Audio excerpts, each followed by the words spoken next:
वो खाओगे ये? क्या लाए हो? ये वेफर्स है। वेफर्स? हाँ। इसमें तो चीनी होती है, मीठा होता है। आप बोल रहे थे मैंने मीठा छोड़ दिया। मुझे नहीं, सब कुछ मीठा छोड़ना पड़ेगा। अच्छा, चीनी 70 के पार हो गई है, ये लो खा क्या? लो। हाँ जी।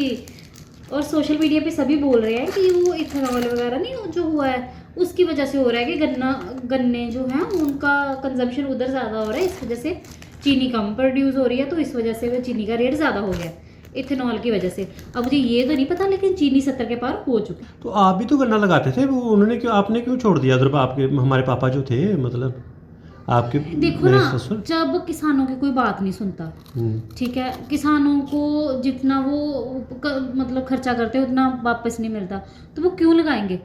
उस गन्ने की जगह पे उन्होंने सफेदे वगैरह के लेकिन प्लांट करना स्टार्ट कर दिए। हमारे नितिन गडकरी जी को तो ये बोल रहे हैं कि हम किसानों की जो है वो आमदनी दुगनी कर रहे हैं, हमने गन्ना खरीद रहे हैं उनसे, किसानों को बहुत ज़्यादा फायदा हो रहा है। दुगनी जरूर कर रहे हैं, लेकिन उस हिसाब से दुगनी नहीं कर रहे हैं, वो बोलने के हिसाब से दुगनी कर रहे हैं।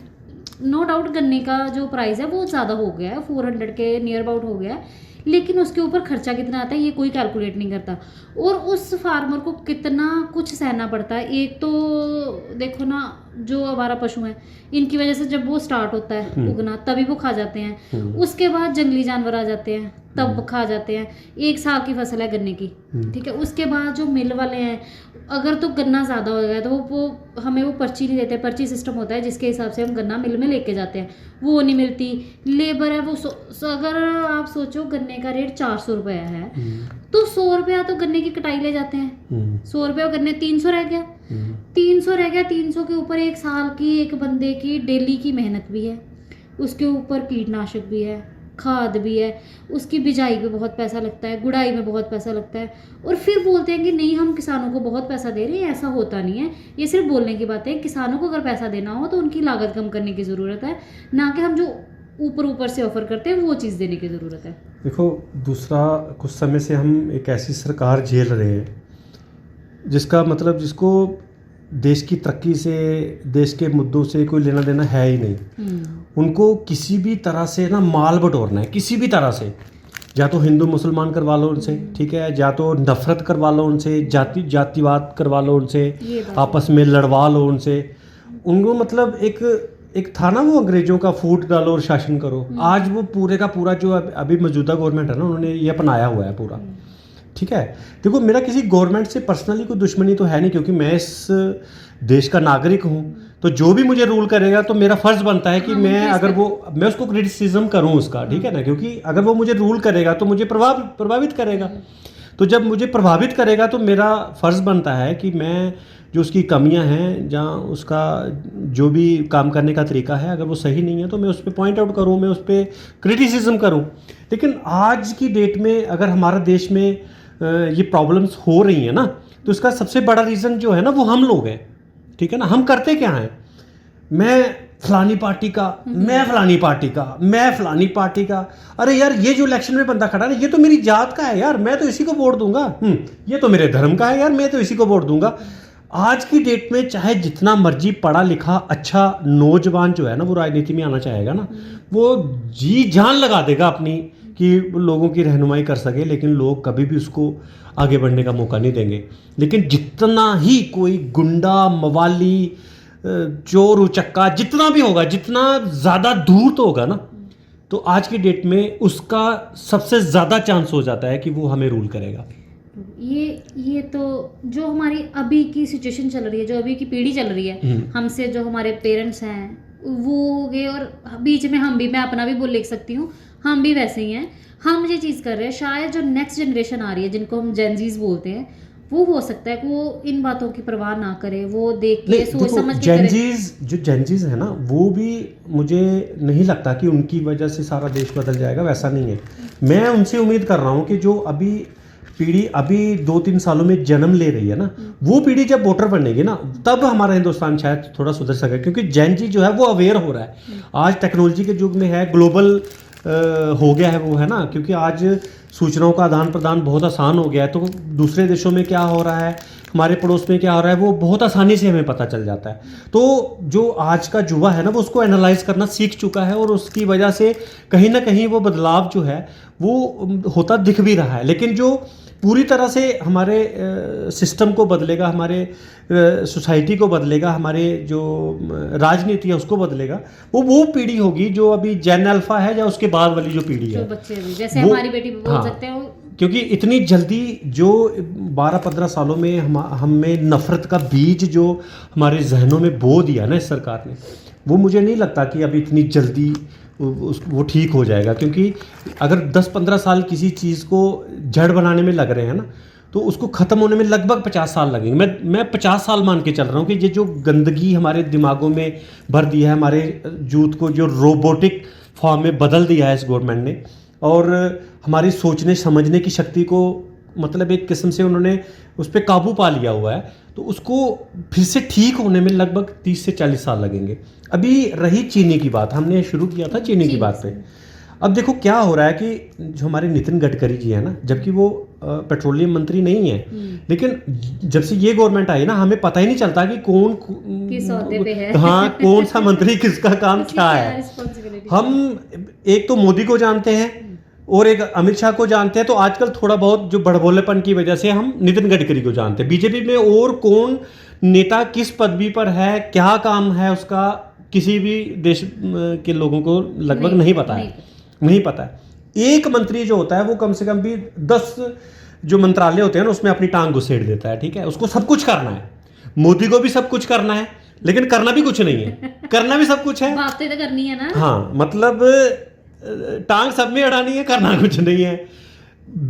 अमित शाह जो है उसने एक मतलब अपना वो संभाल लिया हुआ है कि मैंने लोगों को डराना है, धमकाना है। दूसरा है उसने वो वाला महकमा पड़ा है, जिसने आवाज उठाई मैंने उसको दबाना है। स्टेट में इलेक्शन होगा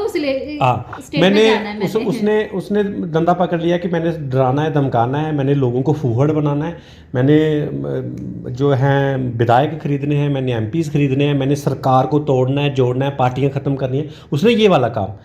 हमारे मोदी जी हैं, आदरणीय मोदी जी, उन्होंने ये है कि उन्होंने अपनी मीठी मीठी, देखो सिर्फ बातें ही करना आता है ना उनको, काम तो करना आता नहीं, अनपढ़ हैं, काम कोई कर नहीं सकते, पता कुछ उनको चलता नहीं है। हिंदू मुसलमान के उसमें इतना उलझा दिया है सबको कि अब लोगों को काम तो दिखता ही नहीं। अगर कोई आज की डेट में कोई काम की बात कर ले ना तो उनके लिए वो देशद्रोही हो जाता है, समझ रहे हो ना। अभी तो वो नक्सली भी बता रहे हैं। अब वो अलग टॉपिक है, किसी दिन हम बात करेंगे तो चर्चा कर लेंगे। लेकिन क्या है, जो नितिन गडकरी जी है ना, उनका क्या था कि पेट्रोलियम मंत्री नहीं है, लेकिन उनको पेट्रोलियम मंत्री मतलब उसका रोल काम करने हैं। अब उनको बड़बोले हैं, उनको बातें करने का बहुत शौक है, तो कहीं भी उन्होंने कोई प्रेस कॉन्फ्रेंस करनी या कोई कनक्लेव होना या कुछ भी होना, तो उसमें उन्होंने बड़े अच्छे तरीके से बोलना, हमारा मैं तो ऐसे करूँगा कि मैं एथनॉल जो है वो उसको प्रमोट करूँगा। एथनॉल की वजह से क्या होगा, जो अभी पेट्रोल जो है वो 80-90 रुपये में बिक रहा है वो 35 से 40 रुपये में बिकने लग जाएगा। हमारा इतना वो है। और दूसरा ये है कि गाड़ियाँ जो आएंगी वो फ्लैक्स फ्यूल से चलेंगी, ठीक है ना। लेकिन अब उनको कोई समझाए, अब उनका कोई अपने हैं, सुनने में तो यही आता है क्योंकि मीडिया में है, चर्चा में है, उनकी फैमिली में है कोई जिन्होंने एथनॉल का बिजनेस शुरू किया है। तो सीधी सी बात है कि उन्होंने इसमें टांग इसलिए अड़ाई है कि उनको कहीं ना कहीं अपने, देखो पुत्र मोह तो होता ही है ना, पुत्र मोह से तो कोई भी नहीं बच पाया। धृतराष्ट्र ने पूरी अपनी जो अपना साम्राज्य था वो खत्म करवा लिया पुत्र मोह में, है ना। तो यहाँ पे भी वही था। पुत्र मोह में क्या हुआ कि उन्होंने मतलब एथनॉल का प्रोडक्शन जो है वो शुरू करवाना था, कुछ अपने जो भी थे, तो उनका तो हो गया उनकी तो 5 उंगलियां घी में चली गई। लेकिन उन्होंने क्या किया कि पूरे देश के जो लोग हैं, हम आपको पता ही है, हमारे लोग जो गाड़ी खरीदते हैं ना, उनका एक सपना होता है कि मतलब किसी तरह से कहीं से गाड़ी आ जाए, ठीक है ना। बहुत मेहनत करते हैं लोग, बहुत मेहनत करते हैं और किसी तरह से एक आध गाड़ी खरीद लेते हैं। कुछ लोग तो नई गाड़ी नहीं खरीद पाते, वो पुरानी ही गाड़ी खरीद के खुश हो लेते हैं। लेकिन कुछ लोग होते हैं जो अपनी मेहनत करते हैं और नई गाड़ियाँ खरीद लेते हैं। लेकिन क्या होता है कि हमारे जो इस तरह की सरकार में बैठे हुए जो नासमझ लोग होते हैं, वो क्या करते हैं, इसको एक एक्सपेरिमेंट का अड्डा बना लेते हैं। हमारे जो हिंदुस्तानी लोग हैं ना, पता है कोई बोलने वाला है नहीं, लोगों को पता है नहीं, जानकारी है नहीं, शिकायत कहाँ करेंगे, आवाज़ कहाँ उठा, ये लोगों को पास इतना टाइम नहीं है, क्योंकि उन्होंने इतना उलझा रखा है लोगों को, उन लोगों को अपना जीविका कमाने में भी इतनी मतलब उनकी हो रही ज़िंदगी है। खप जाती है कि उनके पास टाइम ही नहीं है कि इन फालतू चीज़ों के लिए कि यार कि वो सोचें कि सरकार का विरोध करेंगे या सरकार को क्रिटिसाइज़ करेंगे या सरकार के खिलाफ हम कहीं शिकायत करेंगे, है ना। उनको इतना ज़्यादा पता नहीं होता। अब क्या है, लगभग 2-3 करोड़ जो गाड़ियां हैं, शायद ज़्यादा हो सकती हैं, मेरे ख्याल से 15-20 करोड़ के आसपास गाड़ियां होंगी हमारे हिंदुस्तान में।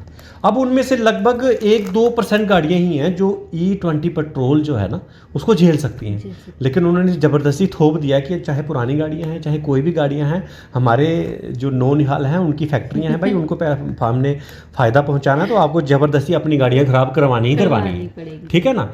अब क्या है, वो हवाला ये देते हैं इसका कि जो बाहर से हम पेट्रोल ख़रीदते हैं ना, तो उसकी वजह से हमें क्या होता है, जो हमारा फॉरेन रिज़र्व होता है ना, जैसे डॉलर्स में हम ट्रेड करते हैं पूरी दुनिया में, तो हमारे पास रिज़र्व होता है एक, ठीक है ना, डॉलर्स में।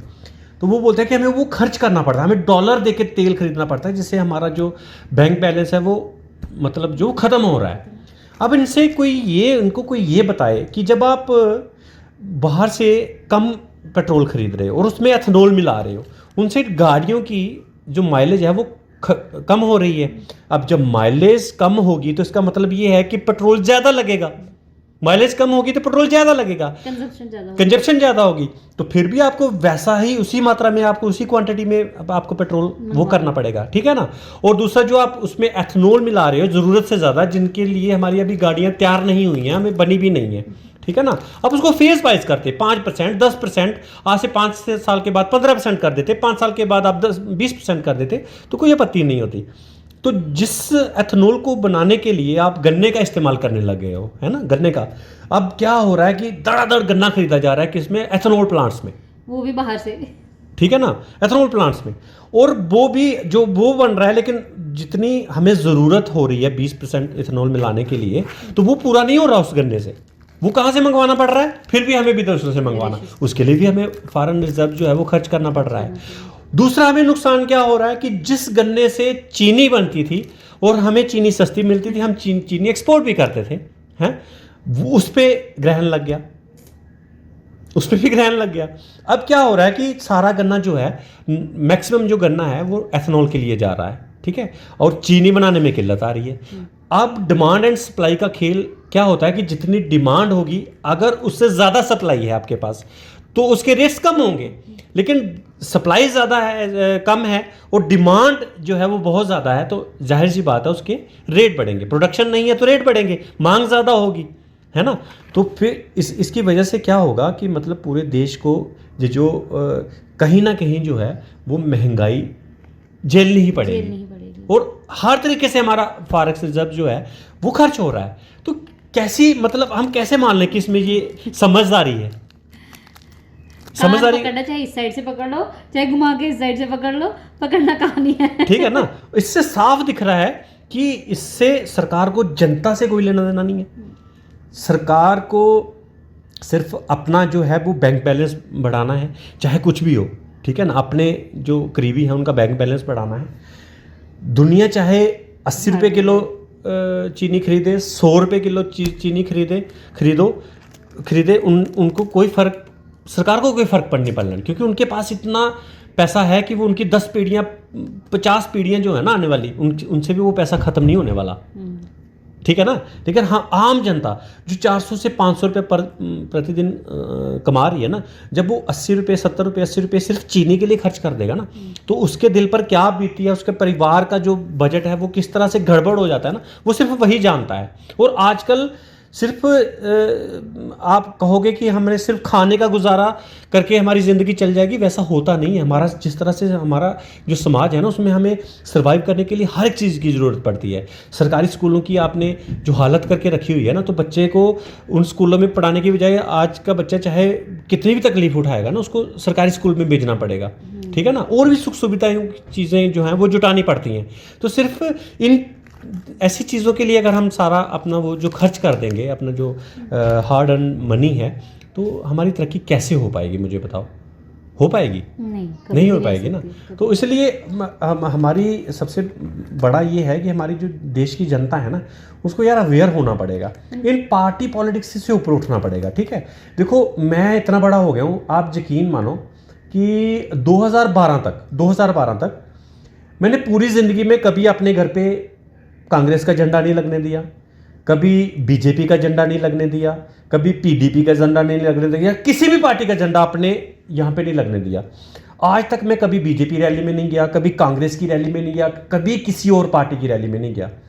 अन्ना हजारे आंदोलन हुआ तो 2012 में आम आदमी पार्टी बनी थी। मैं अपनी बात बता रहा हूँ, आम आदमी पार्टी बनी थी तो मैंने एक देश में बदलाव के लिए उस पार्टी का समर्थन किया था।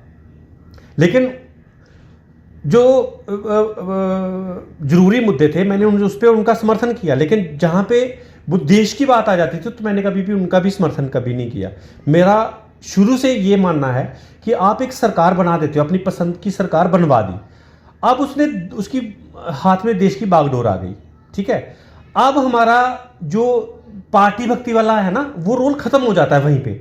अब हमारा रोल क्या शुरू हो जाता है, हम एक गार्जियन की तरह मतलब हमें एक्ट करना चाहिए कि एक पार्टी ने हमें मैनिफेस्टो दिया है, उसने में लिख के दिया है कि हम 5 सालों में ये करेंगे, ये करेंगे, ये करेंगे। अब क्या करो कि आप वो मैनिफेस्टो अपने पास रख लो और 5 साल के अंत में देखो कि जो जो वादे किए थे, क्या इस पार्टी ने 80% वो वाले वादे पूरे कर दिए हैं। अगर नहीं किए हैं तो चाहे जितनी मर्जी वो पार्टी अपनी आपकी चहेती हो, उसको बदल दो, अगली बार के लिए नई पार्टी को ले आओ। ठीक है ना, इससे क्या होगा कि जो नई पार्टी आएगी ना, उसके मन में ये डर रहेगा कि अगर इन्होंने 70% 65% भी वादे पूरे किए थे, उस जनता ने इनको हटा दिया, तो हमें अपने मैनिफेस्टो में से लगभग 90% जो वादे हैं वो पूरे करने पड़ेंगे, नहीं तो ये जनता माफ करने वाली नहीं है। तो जो पहले वाली पार्टी है जिन्होंने वादे पूरे नहीं किए थे, वो भी जी जान से मेहनत करना शुरू कर देगी कि अगली बार जब हम सत्ता में आएंगे तो हमें किस तरह से जनता की उम्मीदों पर खरे उतरेंगे। हमें ये वाला फार्मूला अपनाना ही पड़ेगा, लोगों को आगे आना होगा और सरकारों के प्रति जवाबदेही जो है ना वो तय करनी पड़ेगी, तभी हमारे देश में जो सुधार हैं वो होगा और हमारा देश सही मायनों में तरक्की करेगा। नहीं तो जिस तरह से हम पछाण युग की तरफ जा रहे हैं ना अपनी सोच से, तो वो कर लो, आप अपने दिमाग में गांठ बांध लो, ये हम कभी भी चाइना का मुकाबला नहीं कर सकते, कभी हम अमेरिका का मुकाबला नहीं कर सकते, हम और यूरोपियन देशों का मुकाबला नहीं कर सकते। तो हमारे पास, हमारी सरकारों के पास ना पहले भी एक झुनझुना है ना पाकिस्तान के नाम का, वो आपको पकड़ा के उससे डरा दिया करेंगे, देखो हम पाकिस्तान से टमाटर हमने जो है वो सस्ते कर दिए।